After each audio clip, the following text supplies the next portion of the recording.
طويلة من النوالي بحثا عن يوسف العبدلي تونسية. الآن ياسين الشماخي، ياسين الشماخي ضاعت من ياسين واسترجعت من أسامة مجددا لسميلة.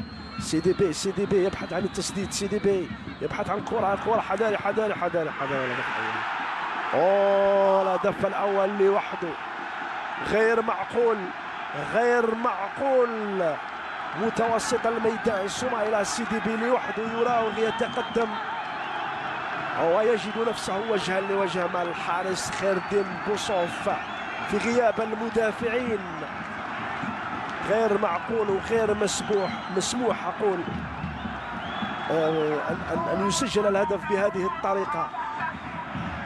لمين بوغرارة طبعا لم يكن يتوقع هذا السيناريو. شوف في الخطأ الدفاعي، شوف أنه بن شعيرة منح وكأنه لعب كرة 1-2 مع السميلة.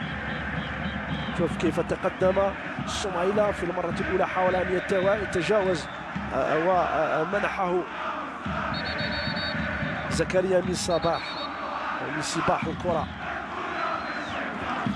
غير مقبول تماما أن يتقدم سميلة بهذا الشكل أمام مجموعة من اللاعبين حتى يصل إلى الخط الخلفي إلى المدافعين ثم يسجل بسهولة. وفرحة طبعا للسميلة. السيدي بي بهدف الهدف الأول. إذا ما النجم الساحلي صار